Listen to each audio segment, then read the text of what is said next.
This video is intended for non-gamers.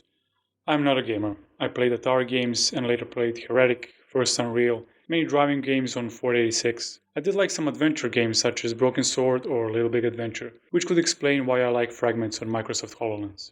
I tried playing a lot more games, but I would get bored after 20 minutes, or I would just suck at it too much and give up. Anyway, if you identify with me in this regard or are just curious, let me share with you my excitement with several mixed reality games on Microsoft HoloLens. The first game I'm showing is called Fragments. It is similar to a murder mystery type of game. It happens in your living room, in this case mine.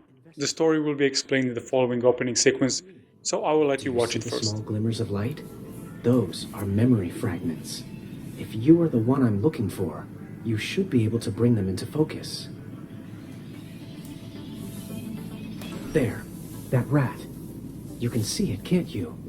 Excellent. It's part of the memory. I'm loading the rest of the memory now.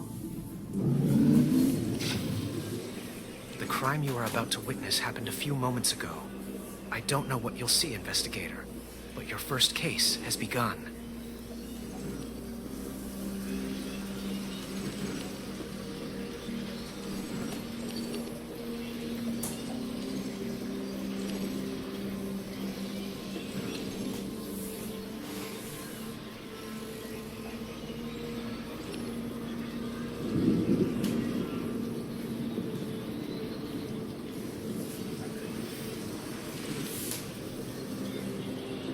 We need to reconstruct the source of this memory, identify the person it belongs to.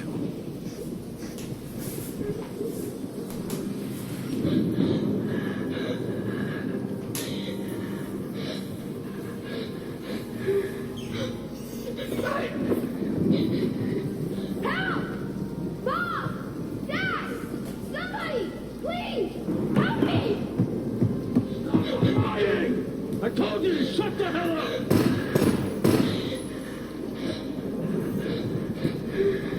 Shut you up, dude.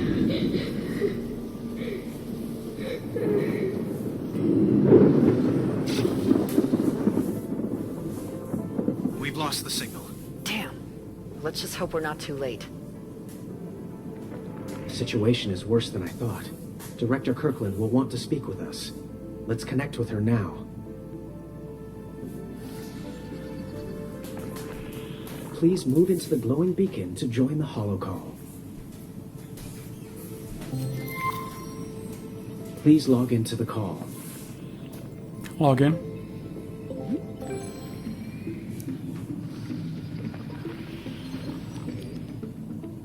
Everyone's here? Good. Oh, watch the I'm leg on Jim that thing is Kirkland, Director broken. of the Neural Investigation Unit. This is Sarah Barnes, our biotech and forensic analyst. Nice to meet you. Ruth Halliday, our chief technology expert. Hey there. Unfortunately, there's no time to get to know each other better right now. The young boy's life is at stake, and he's counting on us. I'd like you to see some footage that was taken from a press briefing this morning. Take a look over here, at your holoboard. Please help us. Help us bring our little baby boy home again, oh, for God's sake. So the first time these guys appeared in my living room and this woman was crying, I caught myself actually having a huge smile, like some psychopath. The astonishment trumped the empathy. The device actually 3D scans your apartment, recognizes your furniture, and creates a game narrative around it. I have tried many games, but none had this effect on me. Throughout the game you collect the clues, solve puzzles, and through Sherlockian work advance through the game. It really creates vivid memories. Even weeks after playing the game, I would still look at the wall and think, didn't I have a bookshelf there? Oh, it's from the game. It surely left a powerful impression on me.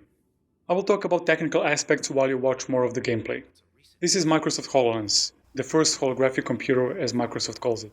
You can call it augmented reality or mixed reality, and you will be both right and wrong at the same time. The technology develops faster than the language. I will talk about it in a future video.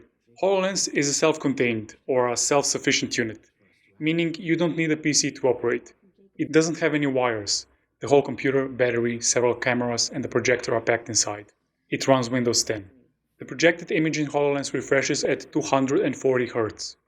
This is a color sequential display, which cycles through red, green, blue, green color channels.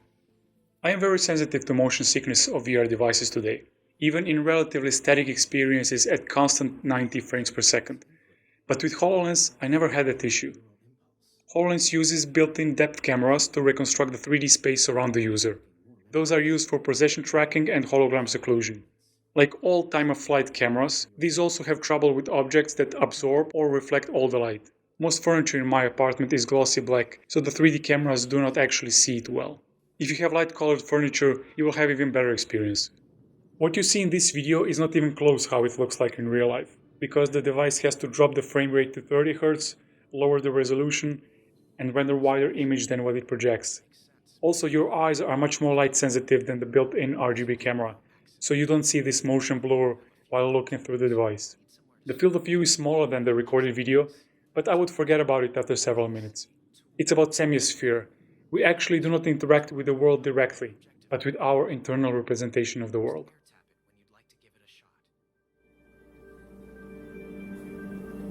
This phone's in pieces, but you should be able to reassemble it and see what it looked like before the explosion. You'll need to put those loose parts back into the frame of the phone. Try air tapping a part of the phone. Good. Now look where you think the selected part goes, and then air tap again to release it. Good job.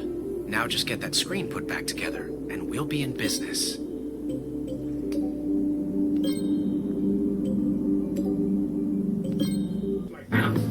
I intend on using it to slice your girlfriend into chipmunk bacon strips.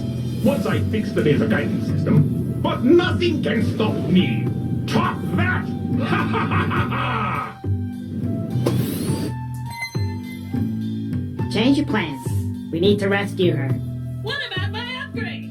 No operative? No. The second game I'm showing is called Young Conker, and it is a platform game that actually uses your furniture as platforms. Most of the fans of the original Conker game hate what they did here, but I will comment on the technical aspects disregarding the character. The game is a bit too chaotic for my taste, but I still like the potential of this technology for the platform games.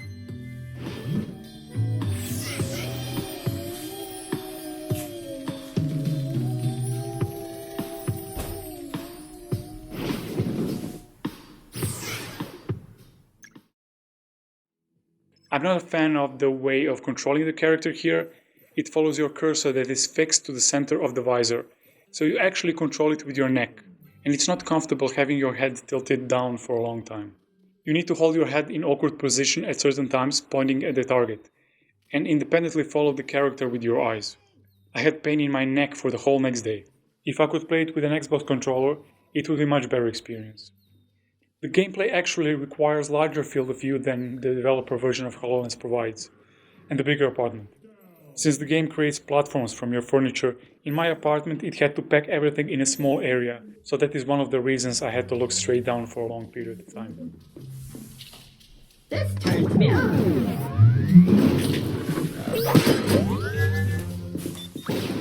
If you are ever creating a similar type of game, please don't make the character the same color as the most common wooden floor.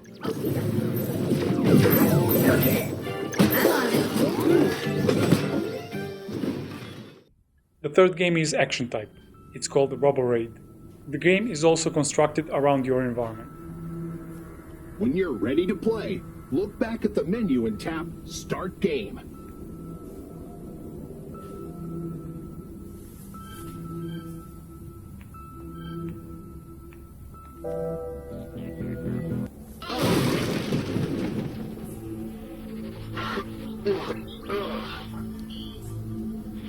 Human.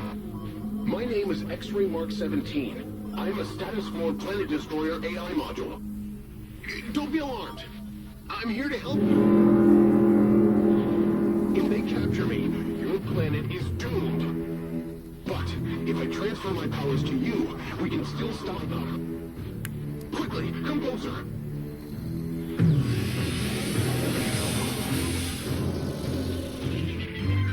Human interface established. Weapon systems online. Shields engaged. They'll be here any second. Brace yourself.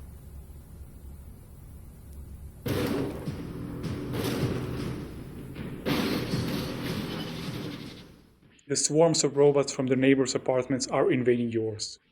My New York apartment was too small for that, so I played it at work. The game is intense. So, one piece of advice. Be careful. I have to admit I fell on my butt once, with my phone in the back pocket. The phone survived, and I have learned to prepare both my environment and myself for the next times. I'm not competent to talk about games in general, but I know I like where this is going. Virtual, augmented, and mixed reality games have a bright future. I'm pretty sure that these types of games will not kill other types, and the best FPS players will still use monitor and mouse. I think though that mixed reality devices will gamify your life. You will be able to play everywhere, but not like you do with the smartphones today, isolated from the world while trapped in the small screen. The Ingress and Pokemon are steps forward, and even though it wasn't for all of us, these games have shown that even a crude augmented reality implementation has a great potential to motivate general public to go out there and interact with the world on a whole new level. Since you have watched the whole video, I'm sure you will like the book Ready Player One, a science fiction book set in year 2044, where most people live connected to a virtual reality utopia. Do not wait for the movie. I will recommend getting it as an audiobook, read by Will Wheaton. If you are not a member of audiobooks, you can register with this handle and get the first audiobook for free. So make sure you get this book for your free trial. A word of warning, you will be spoiled by audiobooks. This was the first audiobook I have listened to, and since that one I have listened to 15 more. When the narrator is this good, you can really concentrate on painting the vivid images in your mind. Anyway, you can see a few more VR-related audiobooks in the provided links. After listening, please let me know how did you like them and where do you see mixed and virtual reality in the future. Cheers!